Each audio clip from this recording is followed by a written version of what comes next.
میرے میاں کی جاب چھوٹ گئی تھی آج منتھ پہلے. ہم نے گھر کا رینٹ دینا تھا, بچے کی فیس دینی تھی. میرے میاں نے یہ ایزی لون والوں سے ایپ سے 13,000 روپیہ لون لیا. وہ بھی انہوں نے کسی نے ان کو بتایا کہ آپ کے پاس 5 سیکنڈ میں آپ کو قرضہ آپ کے اس پہ آپ کو مل جائے گا جتنا آپ قرضہ لینا چاہے. میرے میاں نے وہ قرضہ لیا. انہوں نے سٹارٹنگ میں بتایا کہ 3 منتھ کا ٹائم ہے آپ کے, 3 منتھ جا کے آپ کی پیمنٹ بڑھنا شروع ہوتی ہے. لیکن وہ انہوں نے غلط بیانی کی. 1 ہفتے کے اندر, 1 ہفتے میرے ہسبینڈ اس میں تھے کہ یار نیکسٹ منتھ پہ میں یہ پیمنٹ دے دوں گا. 1 ہفتے کے بعد ان کے میسیجز آنا شروع ہو گئے کہ آپ کی یہ پیمنٹ اتنی بڑھ چکی ہے, آپ نے یہ پیمنٹ ابھی فوراً ادا کرنی ہے. میرے ہسبینڈ نے جب 1 ہفتے بعد وہ میسیج دیکھے تو وہ بہت زیادہ پریشان ہوئے. ادھر ادھر سے انہوں نے پھر کسی دوسری ایپ سے پیسے لیے. اسی طرح وہ دوسری ایپ سے لیتے کے چکر میں یہ لوگ پیسے بڑھاتے گئے. انہوں نے دن میں رات کے 12 بجے کے بعد ان لوگوں کا میسیج آ جاتا تھا کہ آپ کے اتنے پیسے بڑھ چکے ہیں. وہ پیسے ادا کر دیتے تھے تو نیکسٹ ڈے پھر میسیج آتا تھا کہ آپ نے پیمنٹ ادا ہی نہیں کی ہے. میرا بھیا اتنا بے بس ہو گیا کہ وہ 13,000 5-6 لاکھ تک چلا گیا. ہم لوگ دیتے رہے لے کے لوگوں سے.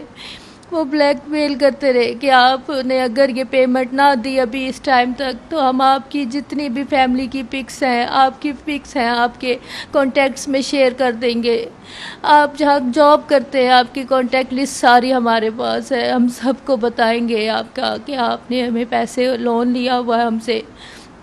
عزت بچانے کی خاطر میرا میاں کو انہوں نے بہت زیادہ ذہنی ٹارچر کیا. اتنا ذہنی ٹارچر کیا کہ پہلے بھی میرے میاں نے یہ بات کہی کہ میں کہتا ہوں کہ میں اپنے آپ کو ختم کر دوں, پر میں اپنے بچوں کو دیکھتا ہوں کہ میرے بچوں کا کیا ہوگا, میری بیوی کا کیا ہوگا.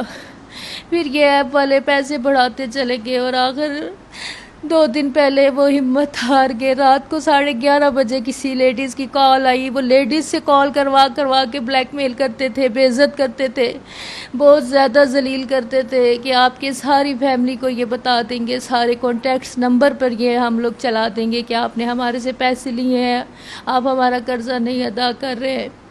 وہ اتنے زیادہ بے بس ہو گئے کہ وہ کہنے لگے کہ میرے پاس کوئی راستہ نہیں, میں ان لوگوں کے پیسے کیسے ختم کروں.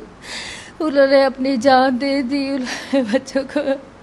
میرے بچوں کو یتیم کر کے اس دنیا سے چلے گئے.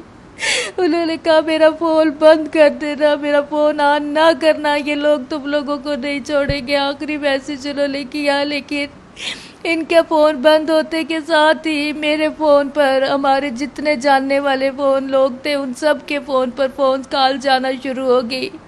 میں نے ان کو بولا, میری فیملی والوں نے ان کو بولا کہ وہ فوت ہو گیا ہے, وہ چلا گیا ہے اس دنیا سے. تو وہ کہنے لگے کہ بتائیں پیسے کیسے دیں گے, ہمیں کس طریقے سے دیں گے, آپ ہمیں پیسے, ہماری پیمنٹ ادا کریں بس. ان لوگوں کے بعد میں بھی کالز آ رہی ہیں, ہمیں بلیک میل کرتے ہیں, ہمیں ٹارچر کر رہے ہیں. ابھی اور مرنے سے پہلے جو آخری وائس نوٹ چھوڑا اس میں بھی مسعود اپنے وائف سے یہی درخواست کر رہے تھے کہ میرا فون بند کر دینا. ان کو معلوم تھا کہ یہ جو مافیا ہے, یہ ڈیجیٹل قرض ایپس کے جتنے بھی لوگ ہیں, یہ جتنا بھی مافیا ہے, یہ لوگ میری فیملی کو تنگ کریں گے. اور اب آج اس موقع پر ان کی ساری فیملی, ان کے اہل محلہ صرف اور صرف یہ تقاضا کرتے نظر آتے ہیں. اور ان کا میڈیا پر, کیونکہ 1 روز قبل مسعود کی ڈیتھ ہو رہی ہے, اور میڈیا پر ان کا آنے کا مقصد ہی یہی ہے کہ جتنے لوگ اور متاثرین ہیں وہ سامنے آئیں, وہ رپورٹ کریں اپنے کیسز.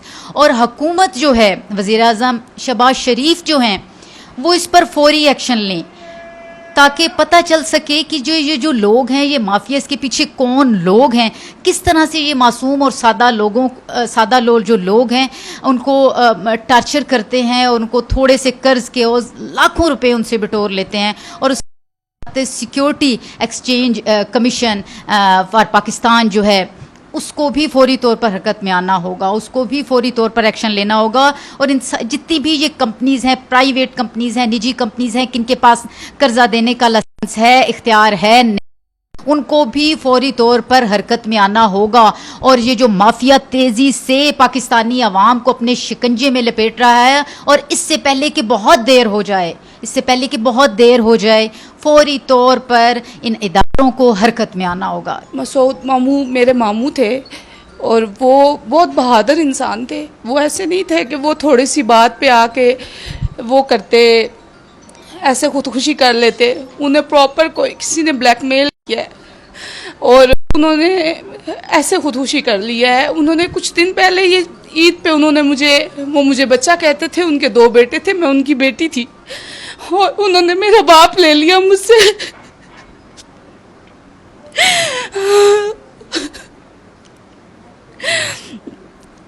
میں یہی کہوں گی کہ ان ایپس کو بند کیا جائے, کسی اور بچے کا باپ نہ جائے, کوئی بچے یتیم نہ ہو.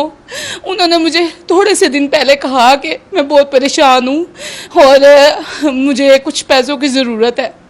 وہ کبھی بھی نہیں کہتے تھے. میں نے اب بھی ریسنٹلی یہ کچھ 20 دن ہوئے ہیں ان کو 1.5 لاکھ روپیہ کر کے دیا, کسی سے ادھار پکڑ کے دیا. میرے ماموں, میں نے کہا پریشان ہے بہت زیادہ. انہوں نے وہ بھی انہیں دے دیے, پھر بھی وہ خوش نہیں ہوئے اور انہوں نے میرے ماموں کی جان لے لی ان ظالموں نے.